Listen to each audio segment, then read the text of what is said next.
जांभेकर आणि माझे गुरु स्वर्गीय उगले काका यांना या ठिकाणी वंदन करतो. सर्वप्रथम या ठिकाणी आज खूप दिवसांनी असा हा स्नेहमेळाव्याचा कार्यक्रम झालेला आहे. मला आठवत आहे साधारण 2005 किंवा 2006च्या दरम्यान आम्ही गवळा कार्यशाळा आयोजित केली होती आणि त्या कार्यशाळेला आराम पाटील आले होते. मला वाटतं त्याच्यानंतर असा हा पहिलाच कार्यक्रम आहे असं मला वाटतं. मध्ये आधी छोटे कार्यक्रम झाले, परंतु सर्वांनी एकत्र येऊन आपलं मनोरंजन व्यक्त करण्याचा, व्यक्त होण्याचा हा पहिलाच कार्यक्रम आहे असं मला वाटतं. या ठिकाणी अक्षय देवडे असेल, सचिन आव्हाड असेल, राजेंद्र झेंडे असतील, तर या सर्वांनी हा कार्यक्रम यशस्वी करण्यासाठी जी गेली महिनाभर धडपड चालवली त्या सर्वांच्या त्यांच्या सहकार्यांचं या ठिकाणी मनपूर्वक अभिनंदन करतो. आणि मला या कार्यक्रमाला तुम्ही येणार आहे का, आपल्याला जायचं आहे का, असेही काही जणांचे फोन आले. मी त्यांना सांगितलं की मी या कार्यक्रमाला जाणार आहे. त्याचं कारण असं की एक आपल्यातलेच एक दोन मित्र पत्रकार आपले सहकारी काहीतरी नवीन करू पाहत आहे, तर त्यांना मी प्रोत्साहन देण्यासाठी आणि या ठिकाणी व्यक्त होण्यासाठी म्हणून मी या ठिकाणी आलेलो आहे. खरं तर मी 3 तारखेला एका शिबिराला जाणार होतो, मी 7 तारखेला परत माघारी येणार होतो, पण ते शिबिर मी कॅन्सल केलं होतं. आमच्या सगळ्या ऑफिसमध्ये पण मी सांगितलं होतं की मी 3 ते 7 तारखेच्या दरम्यान नाही आहे, त्यांची पण परवानगी घेतली होती. परंतु परत मी आता विचार केला की खूप दिवसांनी हा कार्यक्रम होत आहे, तर आपण त्या ठिकाणी सहभागी होणं आणि सर्वांशी संवाद साधणं पुन्हा होणार नाही, म्हणून होईल सुद्धा असं काही हे नाही. परंतु आज जावं असं मला वाटत होतं, म्हणून मी आज या ठिकाणी आलो. जे या कार्यक्रमाला सहकार्य आले नाही, त्यांच्या काही वैयक्तिक अडचणी असतील तेही आलेच आहे. ते आले नाही म्हणून आपण त्यांच्याबद्दल काही मनामध्ये राग किंवा आधी ठेवू नये असं मला वाटतं. त्यांच्या आज अडचणी असतील तर त्यामुळे ते काही येऊ शकलेले नाही आहे. तर मला या ठिकाणी असं सांगायचं आहे की आपण जो हा व्यवसाय निवडलेला आहे, या ठिकाणी न्यूज 18 लोकमतचे पत्रकार आपले सर्वांचे सहकारी सुनीचे या ठिकाणी आलेले आहेत. त्यांचं या ठिकाणी मी संयोजकांच्या वतीने स्वागत करतो. हा खूप चांगला व्यवसाय आहे. समाजामधल्या ज्या वाईट चांगल्या गोष्टी आहेत त्या आपल्या हातून आपण वृत्तपत्रातून मांडत असतो आणि त्याला लोकही चांगला प्रतिसाद देत असतात. त्यामुळं हा व्यवसाय खूपच चांगला आहे. आता आपण याला व्यवसाय म्हणतो, पण पूर्वीच्या काळी हा व्यवसाय नव्हता. हा पूर्वीचा काळ आणि आताच्या काळात जो हा फरक आहे तोही आपण समजून घेतला पाहिजे. या फरकाला आपल्या इथेच जे वृत्तपत्रांचे मालक आहेत ते पण त्याला तेवढेच जबाबदार आहेत. आपण एकटेच या सर्व बाबतीला कारणीभूत आहे असं मानण्याचं काही कारण नाही. काही ठिकाणी या सर्व सध्याच्या परिस्थितीमध्ये जे काही नवीन धोरणं वृत्तपत्रांची येऊ घातलेली आहेत त्याला आपल्याला फॉलो करावं लागते. त्यांच्या ज्या काय मागण्या आहेत, त्यांचे जे टार्गेट आहेत ते आपल्याला या ठिकाणी पूर्ण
या संदर्भातला अजून एक तुम्हाला किस्सा सांगतो. जयरामप्पा कुंभार यांनी जानाई शिरसाईचं उद्घाटन झालं 96 साली. 96-97च्या दरम्यान सुप्यामध्ये पवारसाहेब त्या उद्घाटनाला आले होते.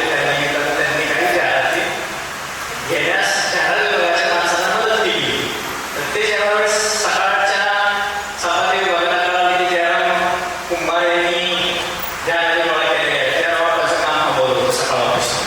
जे अशा परिस्थितीमध्ये आम्ही काम केलेलं आहे आणि अशी परिस्थिती एकदम त्याच्यावर उलटी आहे.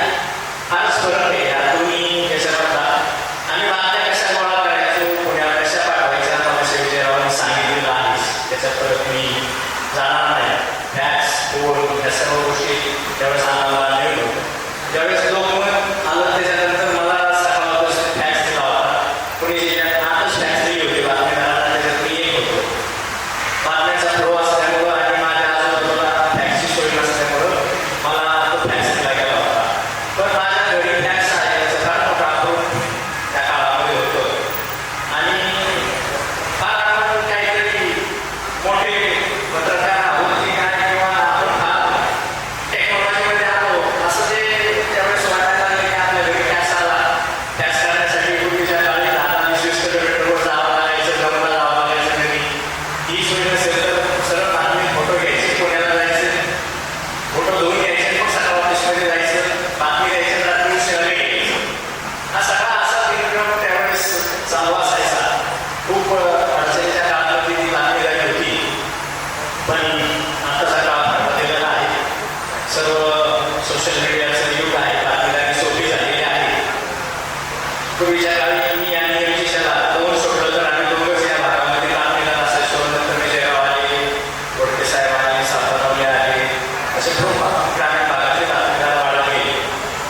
तर आता आम्ही सकाळमध्ये 10 जण आहोत तरी काम फार करावं लागते. पूर्वी 1-2 जणच असायचे, 2 माणसं कदम असायचे आणि इकडं मी असायचो. आता एवढे बातमीदार असून सुद्धा काम खूप करावं लागतं. ही परिस्थिती आहे. एवढ्या लोकांच्या डिमांड वाढल्या, तेवढ्या अपेक्षा वाढलेल्या आहेत, त्याचा तो सर्व परिणाम आहे. पण पूर्वी आज घडलेली घटना ती जर उद्या सकाळमध्ये छापून आली किंवा पुढारी कधी छापून आली तर त्या बातमीदाराचं स्वागत नाही करायचं. आज घडलेली घटना लगेच उद्या छापून आली, हा तो काळ होता त्यावेळेस. अशी परिस्थिती होती.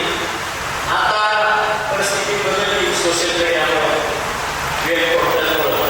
आता आजची बातमी उद्या येण्यापेक्षा आता लगेच फार महत्व आलेलं आहे. आणि त्या दृष्टीने वेब पोर्टल असतील किंवा जे काही अमेरिकन असतील सोशल मीडियावरचे ते लगेच बातम्या आपल्याला त्याच्याकडून पाहायला मिळतात. मला तर असं वाटतं की सर्व गावांमध्ये दैनिकाचे बातमीदार पोहोचू शकत नाही. पण जे वेब पोर्टलचे पत्रकार आहेत ते अनेक ठिकाणी आहेत आणि ते बातमीदार आमच्यासारख्या दैनिकाच्या बातमीदारांना सपोर्टिव्ह करत आहेत. किंवा घटना तरी कळते की कुठल्या गावात काय झालं, थोडीफार 50% माहिती तरी कळते की बाबा काय झालं. पण मी असं म्हणेल की दैनिकाच्या बातमीदारांनी त्या पोर्टलच्या बातम्यांचं कधीही कॉपी करू नये. त्यांचं वेगळंपण आहे. त्यांची माहिती कळवण्याची हातोटी वेगळी आहे. ती बातमी सर्व कशी होईल, माहिती पूर्ण कशी होईल आणि ॲक्युरेसीपर्यंत कशी जाईल यासाठी त्या बातम्यांचा उपयोग झाला पाहिजे. थोडे आपण पण कष्ट केले पाहिजे. कॉपी पेस्टमध्ये तुम्ही जाऊ नका असं मला म्हणावं लागेल. फक्त क्राईमच्या बातम्यांवर मी एक सांगेन पोर्टलच्या बातमीदारांना की फक्त त्याचं जास्त भर हा क्राईमच्या बातम्यांवर असतो. तर क्राईमच्या बातम्यांशिवाय पण जग फार मोठं आहे. अनेक क्षेत्र असे आहेत की जिथं तुम्ही पोचू शकत नाही, कोणच पोचू शकत नाही. तर तुम्ही त्या ठिकाणी तुम्ही पण तुम्हाला ज्या क्षेत्राची आवड आहे त्या क्षेत्राचं तुम्ही सखोल ज्ञान घ्यावं आणि त्या विषयावर तुम्ही लिखाण करावं. आता जेवढे मी अक्षरशी बोललो अक्षर ते मुक्त होणं तू लिहिलंय पण ते मुक्त नाही, ते व्यक्त होणं असं पाहिजे. तेवढा बदल कर. तर मला असं म्हणायचं आहे की ठीक आहे तुम्ही या ठिकाणी सर्व बोलू शकत नाही, पण तुम्ही मला असं वाटतं की तुम्ही थोडं का व्हायला सुरुवात करा आणि तुम्ही फेसबुकवर व्यक्त व्हा. सुरुवात करा. तुम्हाला जे वाटते एखादा विषय तुमच्या आवडीचा विषय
विस्तृतपणे माहिती पाहिजे.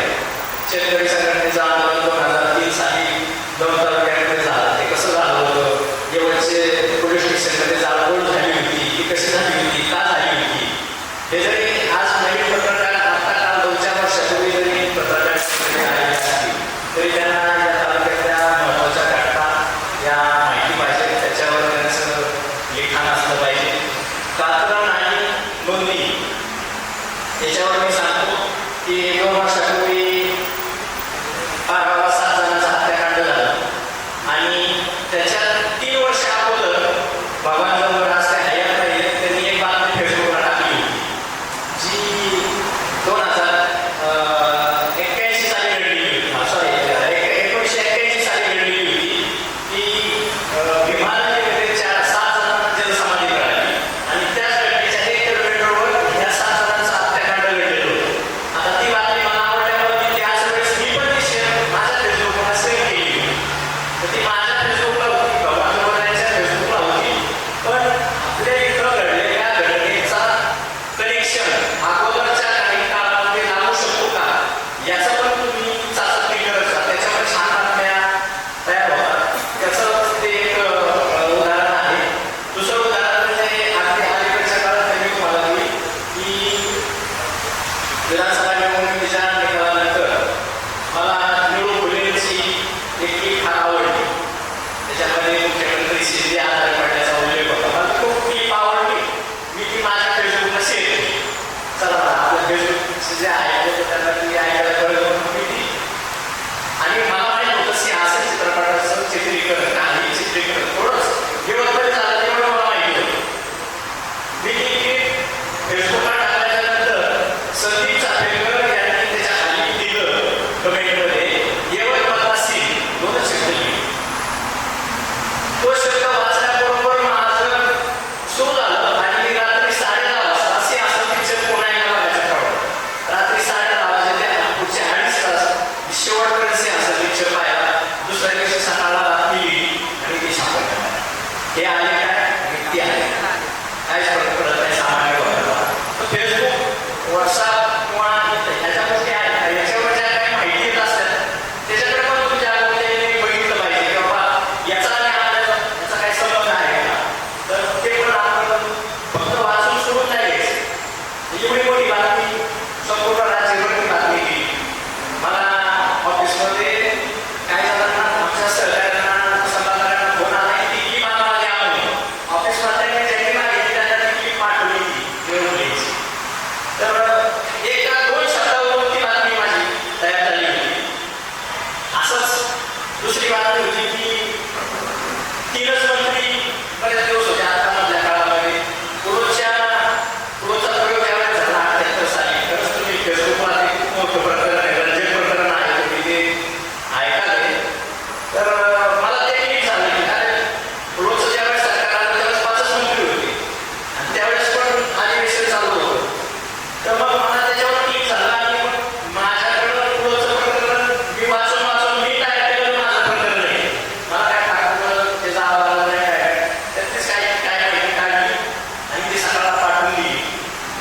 तर ती बातमी मला महाराष्ट्राला आली. या घटनेचा आणि जुन्या घटनेचा काही संदर्भ आपल्याला जोडता येतोय का ते मी पाहिजे. अशीच एक गोष्ट ही होती की कात्रण म्हणा किंवा लेखांच्या काही गोष्टी आपण जपून ठेवत जात त्याचा पुढे आपल्याला काही फायदा होईल हे सांगता येणार नाही. त्या बाबतीत माझा एक असा एक अनुभव आहे की दिल्लीवरून PTIची एक बातमी आली सकाळमध्ये छापून आली होती की मनोज पांडे नावाचे सरसेनापती ज्यावेळेस त्यांनी सूत्र हाती घेतली त्यांची निवड झाली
असताना यूट्यूबचं फार मदत झालेली आहे मला.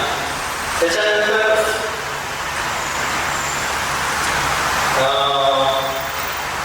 ज्या मी आता काल परवा पण मुद्दा टाकला होता आपल्या याच सर्व पत्रकार ग्रुपवर की झारखंडमध्ये एका पत्रकाराला आपला जीव गमावा लागला. तर त्या पत्रकाराचं कौतुकच करायला पाहिजे. आपण आता शेवटी त्यांना या ठिकाणी श्रद्धांजली पण व्हावं. तर आपण कधी कधी फार काय म्हणायचं त्याला धाडस दाखवतो, सर्वांना अंगावर घेतो आणि त्यातून आपल्याला जीवाला धोका पण होतो. तर मला असं म्हणायचं की तुम्ही ज्यावेळेस एखादी विरोधात बातमी द्याल ना आणि त्यानंतर तुम्हाला तुम्ही बोलवलं की इकडे मला माझी बाजू सांगायची, हे करायची, ऑफिसमध्ये माझ्या घरी ये, तर तुम्ही कधीही तिथं जाऊ नका असं मला तुम्हाला सांगायचं. तर आमच्या सकाळ ऑफिसमध्येच एक अशी घटना घडली होती. योगेश कुठे जे पुढारीचे सर्व सहकारी आहेत त्यांना ती माहिती आहे की पूर्वी पुढारीमध्ये काम करायचे. सकाळमध्ये खूप चांगल्या पद्धतीने काम केलं. सरकार नावाचे संपादक मंत्री होते, आता सकाळमध्ये नाही आहे. त्यांनी एक बातमी दिली पुण्यातल्या बिल्डरची आणि त्या बिल्डरने पण असंच केले की त्यांना त्यांची बाजू सांगण्यासाठी म्हणून त्यांना त्याच्या फ्लॅटवर बोलवलं आणि तिथं त्यांना मारहाण झाली. त्यांच्या संदेश जागाला म्हणून महाराष्ट्राचा बातमीला होता. ते दोघं गेले होते. त्यांना गाडी चालवायला नाही म्हणून त्यांनी सांगितलं नाही. त्याला खूप तिथं टॉर्चर केलं गेलं आणि काल झारखंडच्या घटनेत पण तीच घटना घडली. आपण जर एखाद्याच्या विरोधात बातमी दिली तर तरी त्या माणसाच्या त्याने बोलवलेल्या ठिकाणी जाऊ नका. त्याला सांगायचं की तुला काय सांगायचं ते फेसबुकला व्हॉट्सअपला सांग, मेलला सांग, तुम्ही कधी जाऊ नका. तुमच्या जीवावर भेटू शकतो. तर हा एक मला सांगायचा मुद्दा होता. मी याच्या आधी पण काही बातमीदारांना आपल्या समक्ष भेटून सांगितलं होतं. त्यामुळं काल पुन्हा मी तो मुद्दा आपल्या व्हॉट्सअप ग्रुपवर टाकलेला आहे. तुम्हाला माहिती विचाराने जर समृद्ध व्हायचं असेल तर तुम्ही तालुक्यातली जी वेगवेगळ्या क्षेत्रातली जाणकार मंडळी आहेत, वयोवृद्ध आहेत, त्यांच्याशी जवळ तुम्ही जाऊन बसा, गप्पा मारा. मी ज्या एखाद्या माणसाजवळ बसतो ना 2-2-3-3 तास उठत नाही आणि मी ते करून गेलो असतो की मला एवढा वेळ या ठिकाणी लागणार आहे आणि त्यातलं मला नक्कीच काय ना काहीतरी मिळत असतं. म्हणून मी जुन्या लोकांच्या गाठी घेत असतो. काही चांगले असतील तर मी फेसबुकवर टाकत असतो आणि काही नसतील चांगले तर मी माझ्या पुढे मी ठेवत असतो. पण त्याच्यातून आपल्याला नक्कीच काहीतरी या जुन्या माणसांच्या अनुभवातून आपल्याला शिकायला मिळत असतं. जुन्या माणसांच्याकडे भरपूर माहिती असते पण त्यांना कोणी विचारत नाही. त्यामुळे ते काय मला सांगायला जात नाही. पण जर कोणी सांगायला आला तर सविस्तर माहिती त्याला ते देतात. आपले जे काय बातम्याचे स्रोत आहे तर ते तुम्ही नेहमी गुप्त ठेवा. मला बातमी कोणी दिली हा विषय कधी ओपन करायचा नसतो आपल्या पत्रकारितेमध्ये. आणि एक गोष्ट मी पण त्यांना ठेवा की मी पुणे युनिव्हर्सिटीमध्ये कोर्स केला. त्या कोर्समध्ये सुद्धा ही गोष्ट सांगितली नाही. मी माझ्या अनुभवातून मी तुम्हाला सांगतो. तुम्हाला जो माणूस माहिती देतो त्याला कधीही तुम्ही असं म्हणू नका हां मला कोणी सांगितली माहिती कळाली. त्याला असं तरीच तुम्ही म्हणू नका. तुम्हाला आधी 10,000 जरी सांगितलं असतं तर 11 सांगा अरे कधी कधी केलं ना मला माहितीच नाही. त्याचं हे काय होतं आतमध्ये अरे माझ्याशिवाय त्यांना माहिती देणार कोणच नाही. तो परत असं काय केलं की तो परत आपल्याला माहिती देतो. पण आता जर त्याला म्हणलं ना 2-3 वेळा नाही मला टोटली माहिती दिली, मला माहिती आहे सगळं, तो 2-3 वेळाच्या नंतर तो बंद होऊन जाणार, तुमचा सोर्स बंद होऊन जाणार. तर ही एक गोष्ट तुम्ही टाळा म्हणजे तुमचे सोर्स असे वाढत जातात. आणि दुसरी गोष्ट म्हणजे मला आता शेवटचा विषय आहे की तुम्ही ना पत्रकारिता करत असताना आपला व्यवसाय पण बघा. 100% पत्रकारितेवर अवलंबून राहणार. आपला व्यवसाय छोटा मोठा असेल आपण काहीतरी तुम्ही व्यवसाय करा. त्यामुळे आपण काय वृत्तपत्राच्या ह्याच्यावरती नाही आहे, त्यापुढेही नाही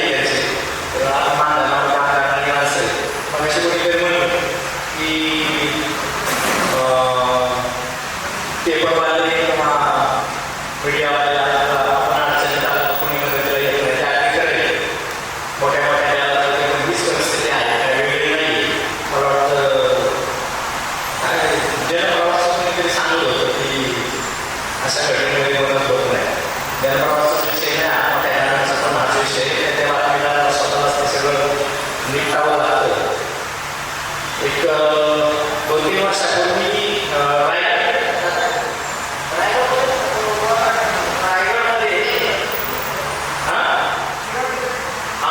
एका पत्रकारांनी विरोधी बातमी दिली म्हणून एक जणांनी जीव खाली चिरडलं आणि त्या पत्रकाराचं घरची अवस्था इतकी बिकट होती की त्याचं गेल्याच्या नंतर ठेवण्याचे मागणी झाली. इतकी बिकट परिस्थिती होती. इतकं पण पत्रकारितेला वाहून घ्यावं असं मी म्हणतो, पण आपली घरची परिस्थिती पण थोडीशी त्यांनी पाहिली पाहिजे.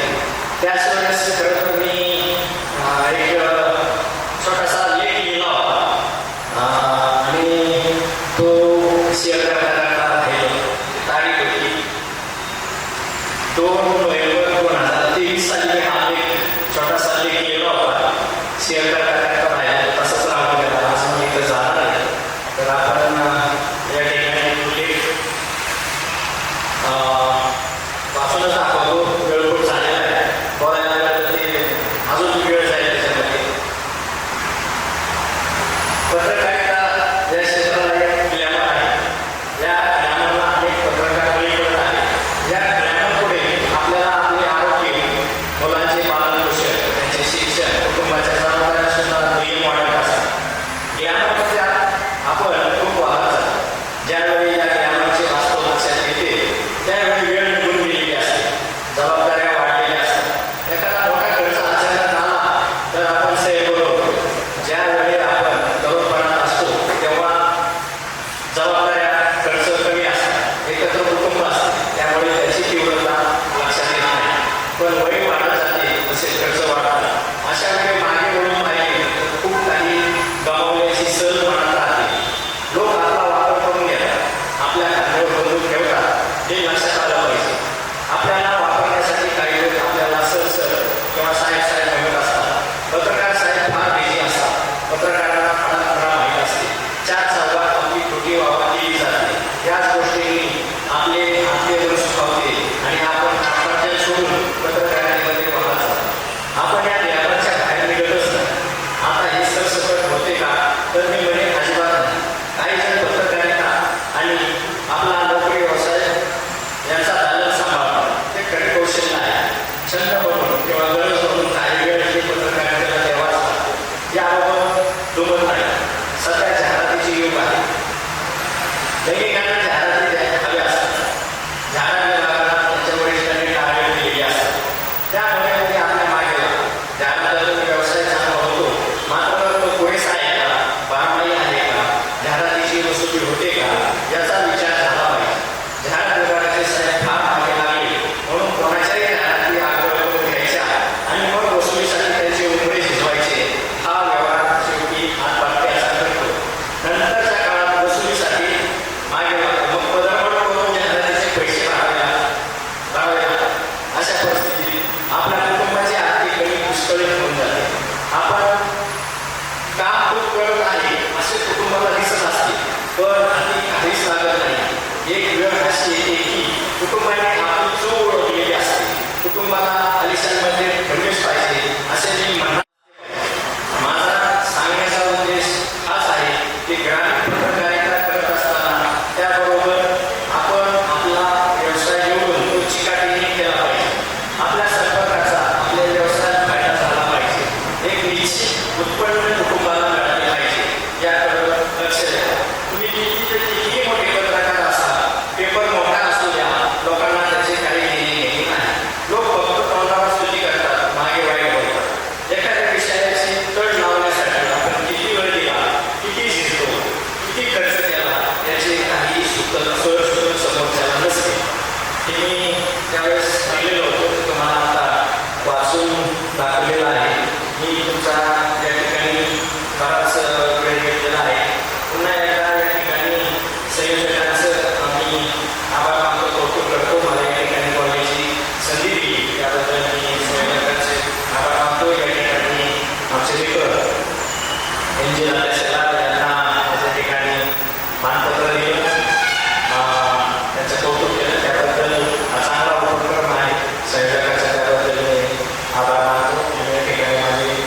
आपल्याला